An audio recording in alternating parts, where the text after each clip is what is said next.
منابع آگاه پایگاه خبری بامداد خبر داد که نیمه دوم روز جمعه 1 اپریل کارمندان اگنتی مبارزه با کروپسیا در بنای حکومت نویه اسپیتامین سه منصبدار بلندپایه این نویه را هنگام گرفتن پوره به مبلغ بزرگ دستگیر کردند. همصحبتان بامداد گفتند کارمندان اگنتی معاون رئیس نویه اسپیتامین سلطان مأمور، مدیر شعبه عمومی، مراجعت ها و نظارت دستگاه رئیس نویه مقیم رجبوف و رئیس جماعت به نام ترسنبوی اولچابویف دلیر ایسوبویف را دستگیر کرده به در اتاق کاری سلطان مأمور و مقیم رجبوف مهر زدند.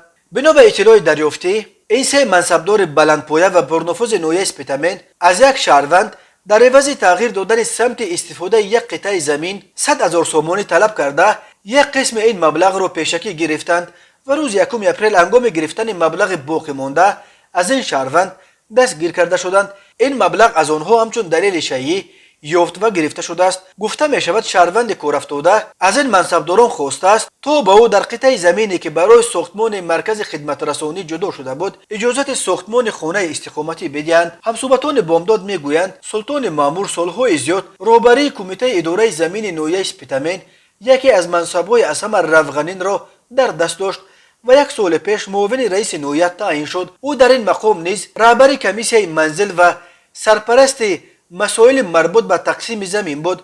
ولی مقیم رجبوف را در حکومت نویه اسپیتامین دست راست و چشم و گوش رئیس نویه تیمورجان نومانزاده می شمارند.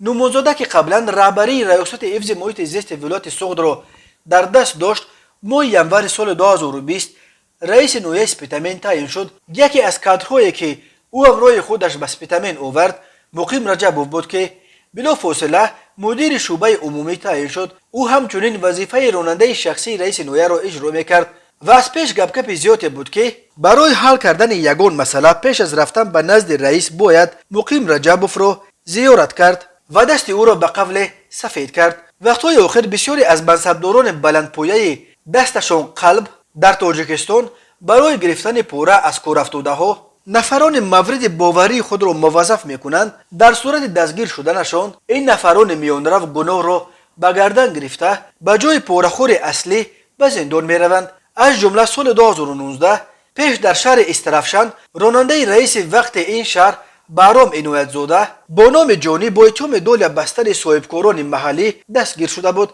عنایت‌زاده آن وقت توانست از راننده‌اش فاصله بگیرد و خود را از جوابگری خلاص کند، ولی او ماه ایون سال 2020 الکی بعد شهردار کلوب تعیین شدنش باز هم با جرم گرفتن پوره دستگیر گردید و این دفعه به 12 سال زندان محکوم شد.